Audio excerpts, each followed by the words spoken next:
just women are in danger, but all marginalized people, where being uniquely different right now might truly be considered a crime.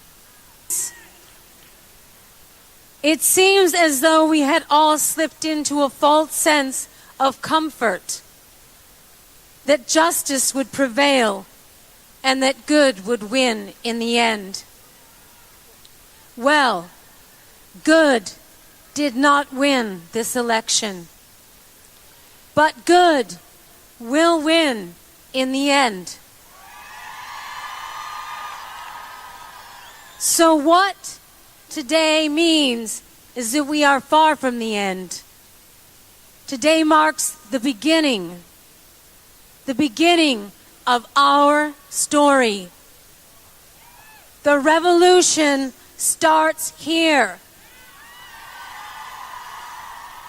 The fight for the right to be free, to be who we are, to be equal.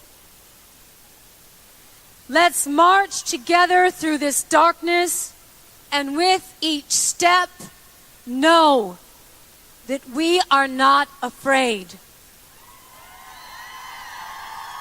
That we are not alone. That we will not back down.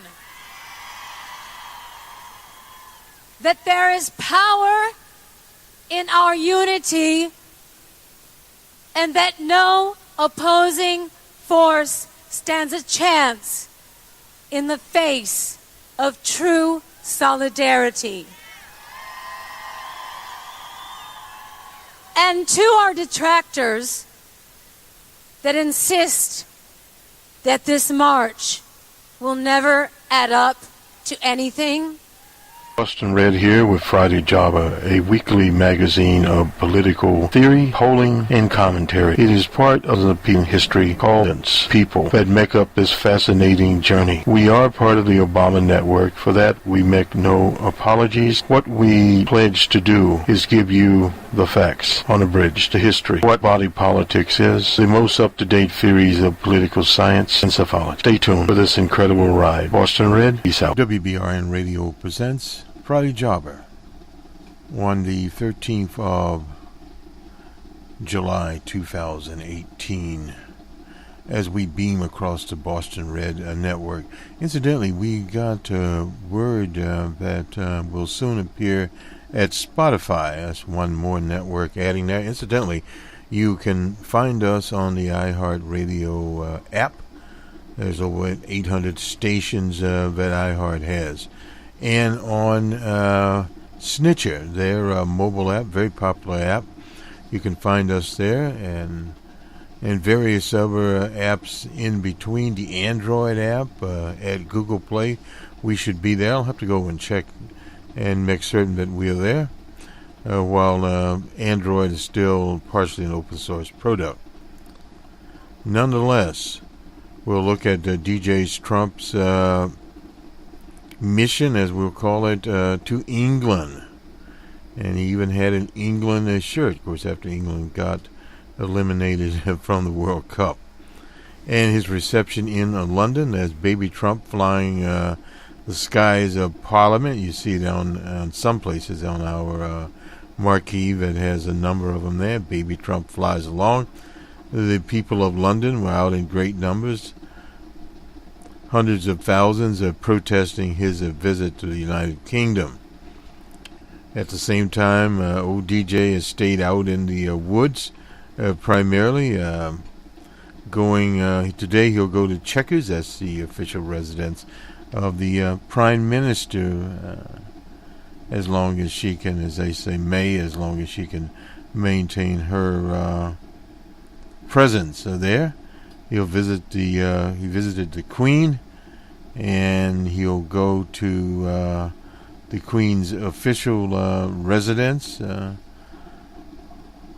various other things in the outlying areas. Then he'll go to the golf course in Scotland. I don't want to get that wrong. His mother was a Scottish immigrant, as DJ Trump that is. So DJ Trump has a lot of immigrants running around, including his wife. But nonetheless, he has managed to insult everyone that he could. He was at Brussels, a shiny new headquarters there, etc.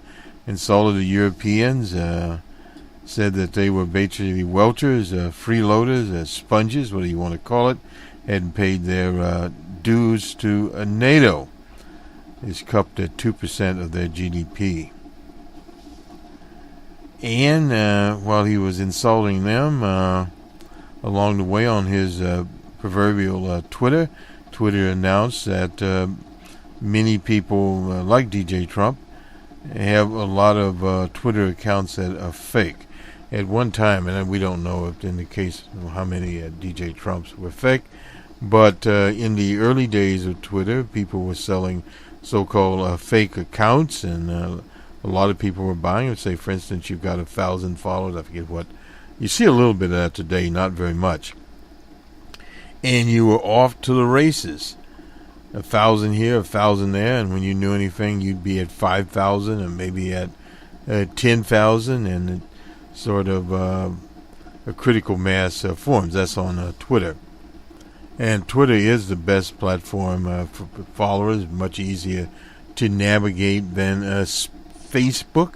We're, of course, on Twitter as Boston Red. You can check us out. We haven't had much growth there, but anyway, we do have a lot of tweets, and across a number of our feeds.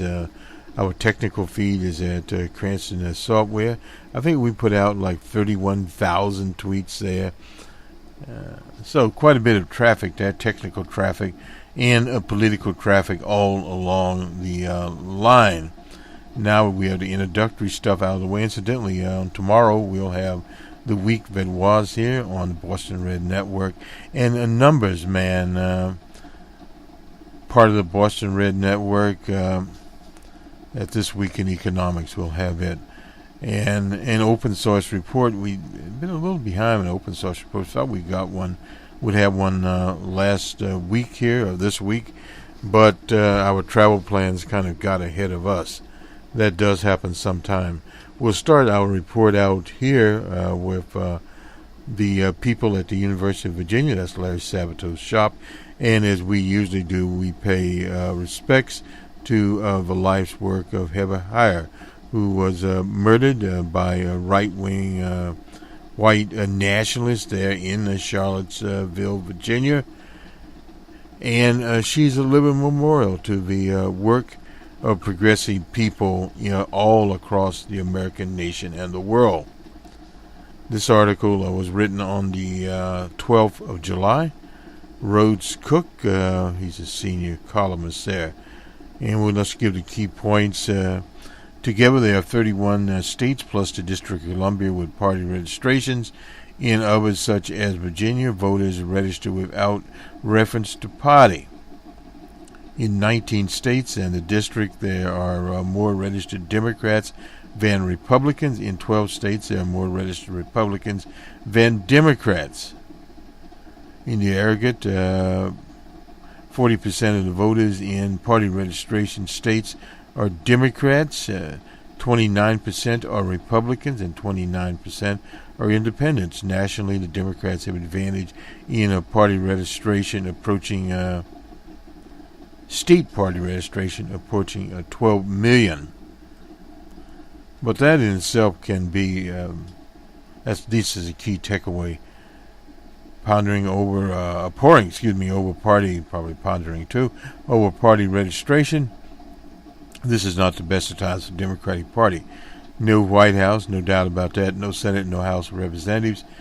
And a clear majority of governorships and state legislatures in their possession. Yet, not majority. Yet the Democrats approach this fall's midterm election with an advantage in one key aspect of the political process. Their strength in states where voters register by party. Altogether, there are 31 states plus the District of Columbia with party registrations. In others, such as Virginia, voters register without reference to party. Among the party registration states are some of the nation's most populous. No doubt about that. But even being the most populous state, you only get 2 senators. California, New York, Florida, North Carolina, Pennsylvania, New Jersey, Arizona, and the Commonwealth of Massachusetts. Well, the Commonwealth, it's unfortunate, has Charlie Baker. He's a Republican sitting in the State House. Republicans control the state government in Florida and North Carolina, and did control at least the governorship in New Jersey under Two-Ton Christie. Arizona is a different matter there. In Arizona is Arizona. In California, the Republicans are becoming more extinct by the day. But these are large states, and let's get to the rest of this. The basic facts: in 19 states and District of Columbia, there are more registered Democrats than Republicans. In 12 states, there are more registered Republicans than Democrats. In the aggregate, 40% of all voters in party registration states are Democrats, 29% are Republicans, and this is, repeating a little bit there. Still Republican DJ Trump found a route to victory in 2016. He went through the party's registered states. He scored a near sweep of those where there were more Republicans than Democrats, winning 11 of 12, and New Hampshire being the standout, while also taking 6 of 19 states where more Democrats than Republicans, a group that includes pivotal battleground states. Now, this is very, very important. He won Pennsylvania, I think, by about 20,000 plus votes, North Carolina, and Florida. Now, these were all states that, or at least 2 of the states that Barack Obama carried. Pennsylvania, being a command and control state, is normally in the Democratic columns. Many things happened there. The monster did spend, Clinton that is, spent a lot of time in Pennsylvania. Her parents were from Pennsylvania, Scranton to be exact, and Vice President Mondale campaigned there also. North Carolina was a different situation. Barack Obama came very close in North Carolina, and he, in 2008, did he win North Carolina? I believe he did. But anyway, Democrats no longer control the White House, the Senate. We already talked about that. And looking at these very red states, you see the map here, or you'll see it if you go to the crystal ball. So if we go from Idaho to Montana South and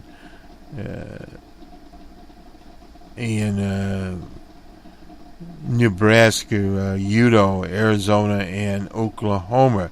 Now these are where Republicans have a plurality of registrants. And then you have on the West Coast Washington, Nevada, and California, where the Democrats have a plurality or have a majority, or what do you want to call it. And then you have other states that don't have registrations. Texas stands out there, North Dakota and Montana, Minnesota, Wisconsin, Illinois, Missouri. I didn't know Missouri did. Indiana, Ohio, and Michigan. And then you go south to places like Tennessee, Mississippi, Alabama, Georgia, and South Carolina. And the majority Democrat in New York, Pennsylvania, West Virginia, surprising to some, and also Kentucky, Commonwealth of Kentucky, North Carolina, Louisiana, and in Florida. So they need to use a little bit more of it. We won't go into the numbers here and diving down, but some caveats at this point. It might be wise to pause and ask the question, why do these numbers matter? I individually are in the arrogant. Well, certainly there are facts that argue that they should be taken with a grain or 2 of salt. Most party registration states are found in more Democratic Territory. In the Northeast, there are 11 states plus the District of Columbia. In the West, 10 states, followed by the South, 6 states, and in the Midwest, 4 states, all of the latter rural states west of the Mississippi. Now, those are places that DJ Trump did well in rural states to be taken in there. He won Michigan. He won Wisconsin. Some of the states, barely majority there for old DJ in, say, Wisconsin, Michigan. So roughly DJ Trump won by 80,000 votes. That's not very many votes out of millions of votes. But nonetheless, they painted those states for DJ Trump. And he narrowly lost with Minnesota. The monster won New Hampshire by a little over 2,000 votes. So some of these were very, very slim. So that does tell one that your vote does indeed count. And people will obviously talk more and more about that. Since 2000, the nationwide proportion of registered Democrats and Republican voters in party registration states have both gone down. No doubt about that. The emphasis on independence, and of course, many of the so-called independents are moderate or middle-of-the-road Republicans. So that is where that little, the old proverbial right of center type theme comes in. And then, of course, again, there are also progressive people that are independents in some states. So that's kind of a little mixed bag there. But the combined number of registered Democrats and Republicans, which was 77%, that was in October 2000, is now at 69%, while the portion of registered independents over the same period has increased from 22% to 28%. That's almost 30%. So in other words, effectively the parties are playing for the independents. But those independents in most polls make up a lot of quote-unquote the undecided. Then the old proverbial question, which way do the undecided go? Now, there's some an exception here. Although Democrats begin losing their dominance in the South a half century ago, they still maintain advantage in some states. In Florida, in Commonwealth of Kentucky, Louisiana, and in North Carolina. In Arkansas, there is a rudimentary system of party registration in which there are a few more Republicans and Democrats. That's a statement Bill Clinton hailed out of. That changed over. But Bill Clinton ran as a moderate. And the advantage flipped from the Democrats to Republicans a few years ago during Barack Obama's administration. Oklahoma is the only state this century where registration advantage has switched between parties, and the Republican lead is likely to hold for a long term in battleground states such as in Colorado and Iowa and Nevada. The registration advantage has switched at least once between parties since 2000, and less look of permanency. It is an open question as to why other party registration states in the South have not flipped to the Republicans. Well, part of it is you do have this populist trend in the South, particularly in Louisiana, and some of that trend is also in Florida, in the panhandle of Florida. That was why Governor Graham, he was out of the panhandle of Florida, was able to run for the Senate and also run for governor there. And there were various other populist Democratic governors in the state of Florida, and we're thinking about Lawton Chiles. Lawton Chiles, yeah, I got that right. Anyway, a legendary governor there. Now, that was before Governor Scott slipped in with his particular brand of racism, populism, and whatever else you want to call it, a blend of things. Republicans trail less than 575,000 registered voters after being down by 865 a decade ago, while in Kentucky and Louisiana, the GOP registration deficit now is below 300,000 and 400,000 registrants. Respectively less than half of what it in each state on the eve of 2000. Now, 2000 changed a lot of things. 2000, the election was very, very close. Went down to less than 500 votes in Florida. And the election, of course, was stolen by G.W. Bush from Albert Gore of Tennessee. And there was a third-party candidate, Ralph Nader, in the race. But had one of those states, had Nader not been in the race in Florida, there's no doubt about it, that Al Gore would have won Florida. But again, that would assume that the people that voted, enough people that voted for Ralph Nader, would have voted for Al Gore. Now, Al Gore ran a much more progressive campaign than any Democrat, modern-time Democrat, since Jimmy Carter. And Jimmy Carter was seen as a moderate Democrat at his time. Bill Clinton was a center-right Democrat that was able to win 2 terms.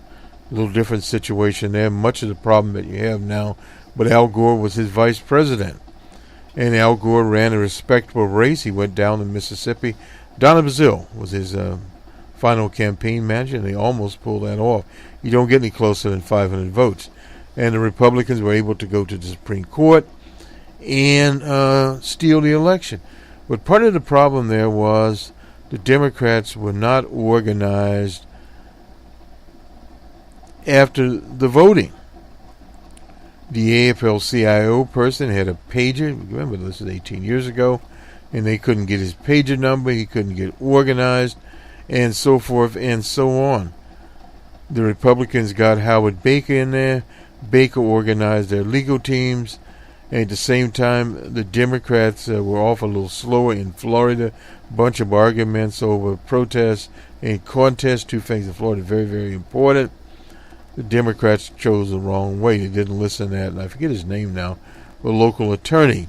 There were a lot of problems there. And nationally, the Democratic Party did not have their base ready. The Republicans were going to use at the time the late Billy Graham to organize demonstrations throughout the land if Al Gore, who won the popular vote, would have became the president. The Democrats should have had 1 million people in the streets. But the party nationally was reluctant to do it, and at the same time, Al Gore was going to protest it, but again, they did in Florida. But with the leadership of the Democratic Party, they just simply did not do it. Enough of Florida there. But that did set the tone. That meant G.W. Bush set up, as LBJ would say, housekeeping. And the Republicans, via the Koch brothers, were able literally to buy legislatures across the country and enact voter laws that were favorable to Republicans. And voter suppression became the word from coast to coast. And that's something that's not talked about in the election of 2016. There were a lot of voter suppression in North Carolina, in Florida, in Pennsylvania. Republicans had, but no doubt, cost the monster the state of Pennsylvania. So these are some of the things that were out there. And you go into a lot of these states, Missouri, for instance, a little bit breaking up there, the Republican Party in Missouri. The governor there was forced to resign. We'll see how that affects the election. Now, finally, let me just get this case in point. California, 18 years ago, 40% of the states, that's 15.7 million registered voters, were Democrats, 30% were Republicans, 14% were independents. Last month, on the eve of the primary, 44% of the 10 million registered voters in California were Democrats, down 1 percentage point. 25% were independents, down 11 points, and 25 were 20 women. Yeah, 25% were Republicans, down 10 points as Republicans dropped into third place in California. Down to 20%. Just look at my mind here. Yeah, because independents, they dropped down. Anyway, going out in a hurry. The registration trend line in California is a microcosm of sorts of party registration in the nation as a whole. Democrats are running ahead. The ranks of independents are growing. And part of this is an unfortunate situation is happened in the Commonwealth with independents being out front. And this is an advantage to the Republicans because you have independent voters that by and large, many of those vote Republican. Thus, here comes Uncle Charlie Baker. And the Democrats are not even bothering to run someone against Charlie Baker, which is he's a moderate Republican, but at the same time, he's a member of the Republican Party. Now, in the Senate, it was a little bit different. Republicans were not able to get traction in the Senate against Senator Warren there in the Senate. So the situation is a little bit different there, but statewide, we've not been able in the Commonwealth to elect a woman a governor, period. We have in statewide offices like the Attorney General's office, etc., but have not got organized. And part of this failure is of the progressive forces to coalesce around a candidate and the Democratic Party to get organized, period, as a party and as a home for progressive people. Let me move on from this. This was the line there. And let me just segue around a little bit here. FEMA admits failure in Puerto Rico, disaster response, and an after-action report. That is the Federal Emergency Management. We'll get more of this on the week, but was experienced a personnel shortage, was caught with a critical lack of ample supplies, had trouble coordinating logistics, and found itself struggling to do the work. The territorial government, which had responded to work to Hurricane Maria's devastation in Puerto Rico last September, despite the repeated Trump administration efforts to downplay the failures. It showed that responses to Hurricane Harvey in Texas and Hurricane Irma in Florida taxed the agency, left it understaffed and out of position for the catastrophic the catastrophe that unfolded in Puerto Rico. We'll have more on this story as we work. 3 major hurricanes had landfall on U.S. soil, along with wildfires and other natural disasters ravaged the country and its territories in 2017. Affecting 50 million Americans and national and U.S. national spread across the South, the West, and the Caribbean. Disaster cost of $300 billion, according to FEMA. And they had a Category 4 hurricane in Puerto Rico that knocked out communications, left more than 3.5 million residents without power for months. Resources had been redirected to deal with Hurricane Irma in the U.S. Virgin Islands left few supplies for Puerto Rico. The inability to communicate or to reach isolated areas of Puerto Rico was a particular problem.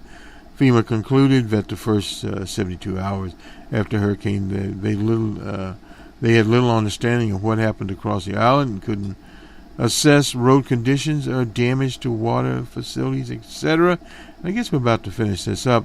The administrator, William Long, wrote in a letter included in the report that emergency managers at all levels of government needed to improve their emergency plans to account for shortfalls that left coordination and logistics breakdowns, sounding a warning that he repeated since the disasters. Long said communities must be better prepared for emergencies and have knowledge. Well, that could happen if the communities were funded properly. Period.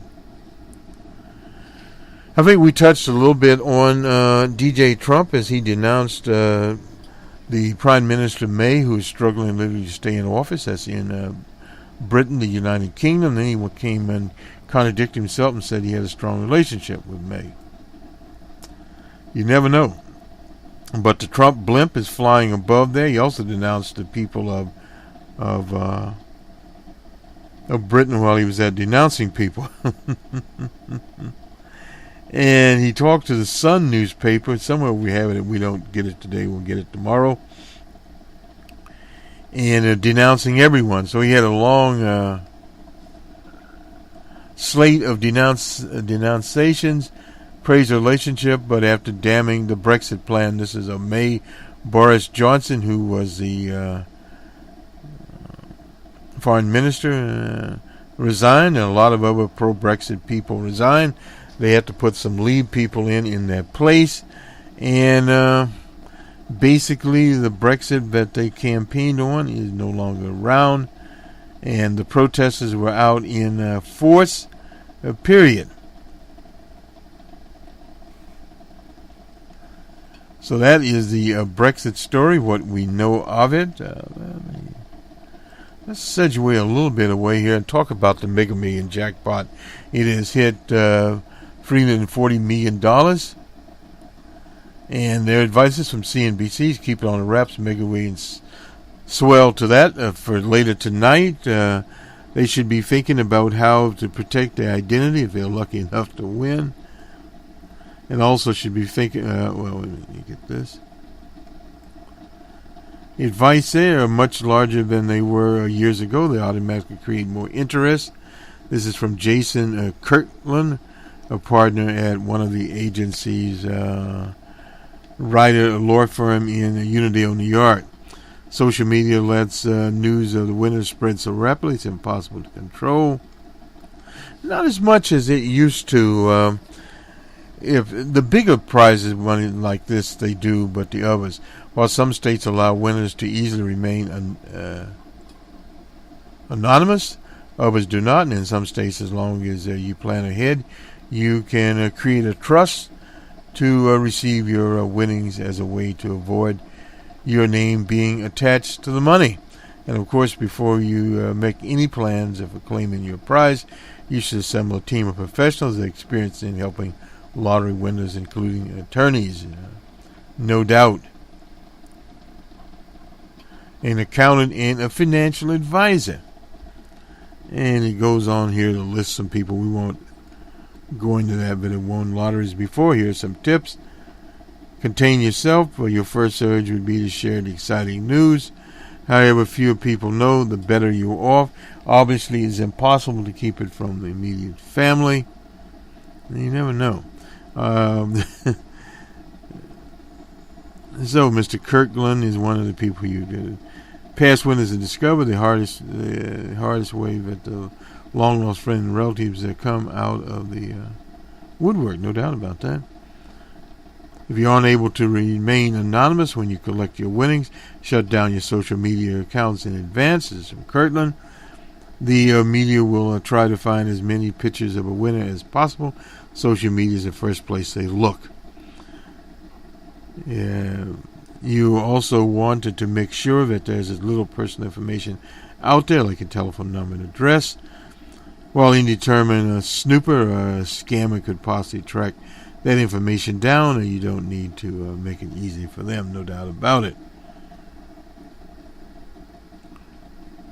And he also advises people to skip town after claiming the prize. Being out of town for a few days can help. This is a 24-hour news cycle. Of course, if you only win the $15 million prize that's posted, they won't even look at you.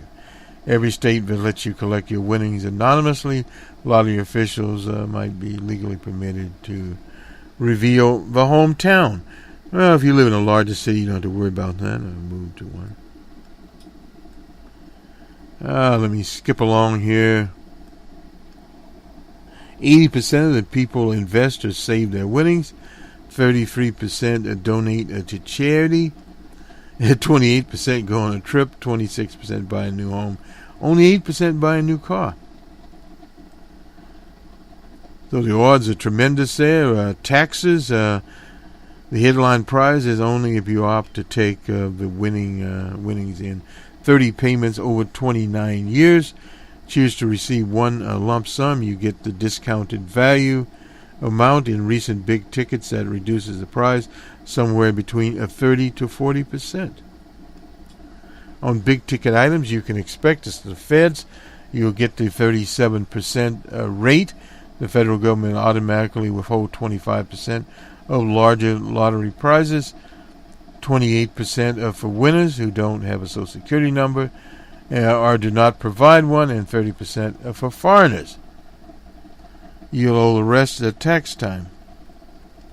State and local governments, they get a share of this up to 15%. States withhold rates on lottery prizes vary. So in other words, you have a big tax bill going on. The final tax bill will vary based on elements of tax structure, including the potential for deductions like charitable donations and additional incomes from investment. So this is it. So remember those helpful little hints there. They all do, in fact, help us move by. Let me just... we've already done this. We'll go to sports now. The All-Star Game, and next week it was supposed to be all about Bryce Harper. Bryce Harper. He's with the Nationals team. They talked about him and various other people. Although Max Scherzer, he will be out there. Be two-time defending Cy Young winner. Sean Doolittle and various others had a little news conference. They picture them all there. All these are from the Nationals. But old Manny Machado crashed the party. Traveling Circus, the host with the most, stopped playing like it. And anyway, this whole national fiasco here with these various people, supposed to be the Bryce Harper show, but other people were competing for it. And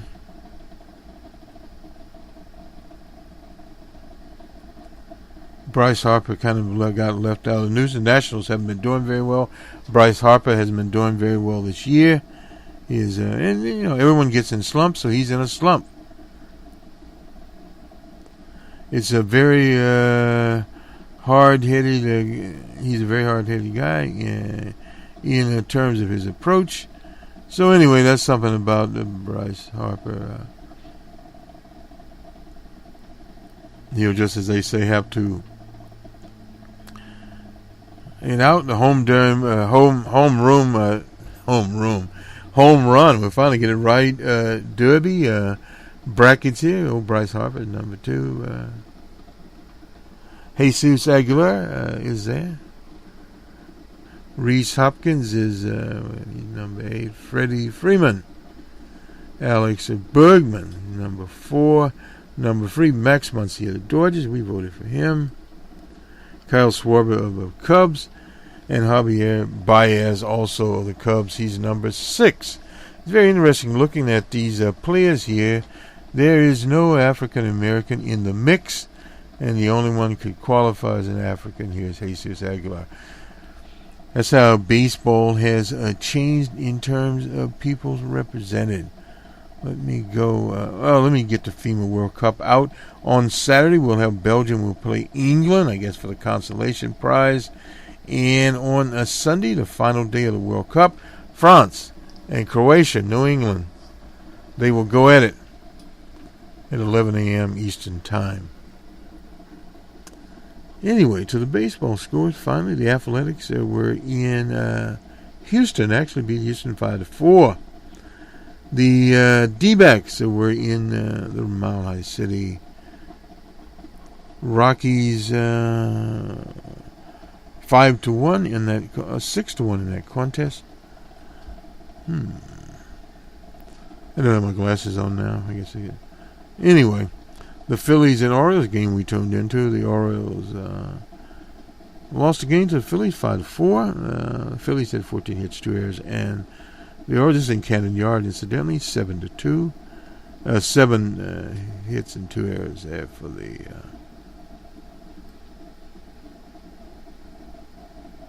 Orioles. Anyway, the Brewers and Pirates in Pittsburgh, 6-2 Pirates over the Brewers. The Blue Jays were in Fenway Park, Sox 6-4. The winner there was David Price. Anyway, the Yankees were in Cleveland. They won 7-4.